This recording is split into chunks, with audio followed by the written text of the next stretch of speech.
Compartiremos una vez más la sabiduría crística.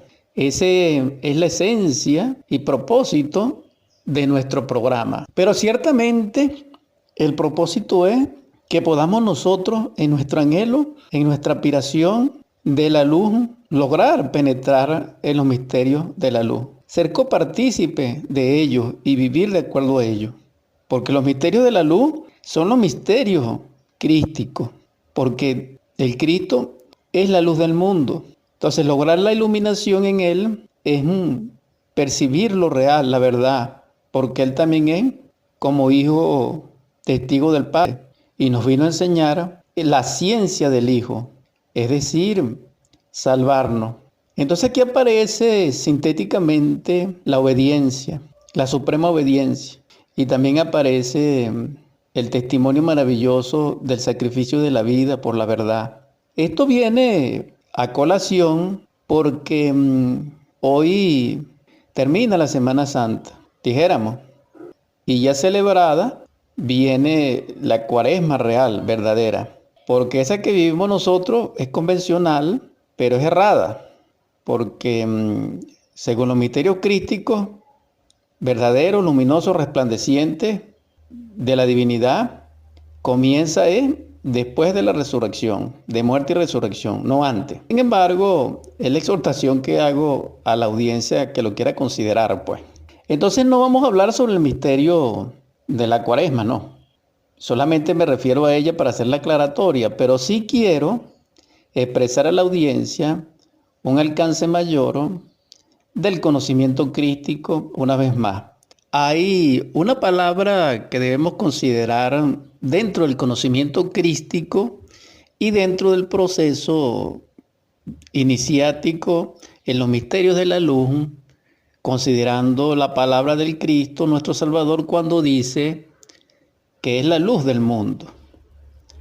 Porque las tinieblas simbolizan en este caso el error, el dolor, y el causante del error y del dolor en nosotros, o el causante de las tinieblas, es el yo, es el ego, es el desamor, es el anticristo, es el inicuo, es ese monstruo abominable de 7 cabezas e incluso de 10, porque si lo estudiamos en el Apocalipsis vemos que hay varias simbologías al respecto, que es el dragón y el falso profeta. Pero en sí, hermanos, hermanas, mientras nuestra conciencia crística esté embotellada en el yo, en los razonamientos, en las convenciones, en el fanatismo, en el dogma, en, dijéramos, lo inapelable, en que yo tengo razón, en que yo tengo la verdad, en que los demás son mundanos, profanos y que yo soy santo, perfecto, etcétera, que los demás son culpables y yo no. Mientras tengamos ese tipo de mentalidad extremista, dormidos totalmente en la luz, nosotros no podemos percibirla, ni podemos interpretarla, ni podemos tampoco en sí amar a nuestros hermanos, ni amarnos a sí mismos en el ser. Por eso el Cristo dice de que debemos sacar la viga de nuestro ojo para que así la luz fluya pura, perfecta de Él, del Espíritu, y nosotros podamos ver la paja en el ojo de nuestro hermano. Eso sería el obrar inteligente. En esa dirección y en ese contexto, la palabra que quiero, dijéramos, profesar a vosotros, la audiencia, es con respecto a la piedad. Porque resulta ser que dice Timoteo en el capítulo 3, verso 16, e indiscutiblemente grande es el misterio de la piedad.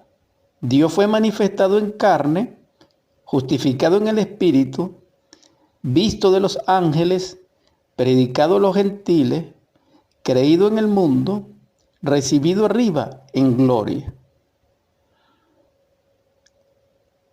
Este verso de esta carta, repito, la primera de Timoteo, podemos interpretarla basándonos en la palabra de la piedad, de que el misterio de la piedad está oculto en la voluntad de Dios para manifestarla. Es decir, la piedad como expresión, como manifestación, deviene como voluntad de Dios. Es decir, deviene de su gracia, de su misericordia, pero en el contexto de su justicia. Recordemos una palabra maravillosa que está escrito en el Pistisofía, que también es la enseñanza del Cristo después de su resurrección. Y él dice allí en los misterios de la luz de que es necesario comprender de que la justicia y la balanza es el traje de Dios. Esto es algo profundo simbólicamente, pero a la vez sencillo. Porque como Dios es perfecto, Dios es justo. Y para ser justo, tiene una balanza. Y esa balanza es, así será, su amor. Por eso, amor es ley, pero amor consciente. Por eso, a través del amor, quien lo cumple, cumple la ley. Si no, no fuese así. Entonces, ¿por qué el Cristo nos trajo el amor en el nuevo pacto? Para trascender la ley, asimilándola y cumpliéndola, amando. Entonces, quien ama, cumple la ley porque el amor, amando, es la ley. Es decir, amor es ley, pero amor consciente. Esta es una enseñanza crística gnóstica.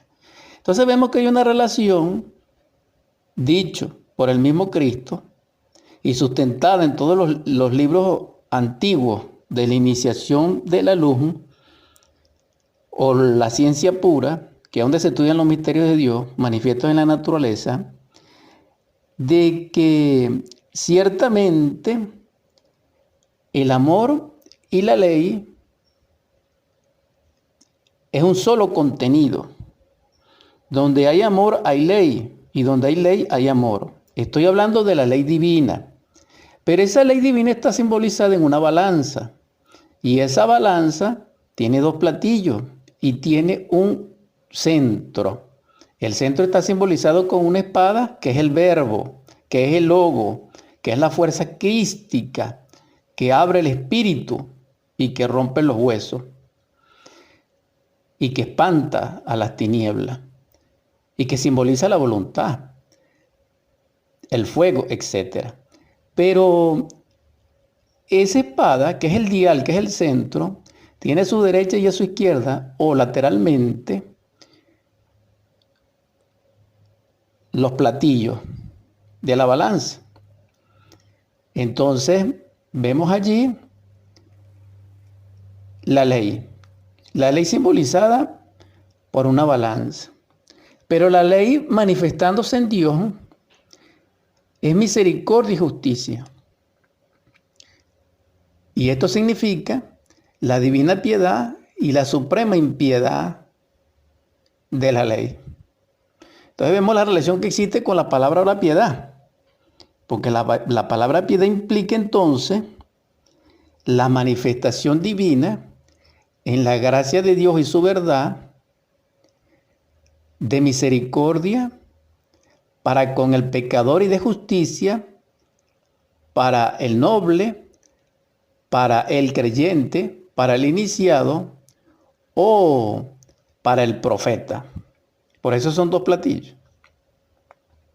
Entonces, si la piedad pertenece a la manifestación de la misericordia, expresa la justicia. ¿Por qué? Porque recordemos que Salomón dice misericordia y justicia. ¿Dónde se sintetizan estas dos palabras? En la ley. ¿Qué es lo que no pasa con la ley actual, con la ley física, con la ley material, con la ley esta de nosotros las personas, de las leyes sociales? ¿Por qué? Porque esas leyes carecen de los misterios de la luz. Es decir, están vacía en espíritu de ética crística. Porque la verdadera ética deviene en sí de la piedad, del amor y de esa virtud. Cuando se hablaba en los antiguos tiempos del derecho, se hablaba de la virtud. Y la virtud es facultad inherente al ser expresada en la conciencia humana. Pero para ello se necesita cristalizar al ser dentro de nosotros, porque una cosa es saber y una cosa es ser. El mundo está como está porque sabe sin ser. Y en la inocencia somos sin saber. Ahora bien, cuando estamos conscientes, sabemos y somos en el ser. Entonces, ¿por qué estamos dormidos? Hermanos, hermanas, en conciencia.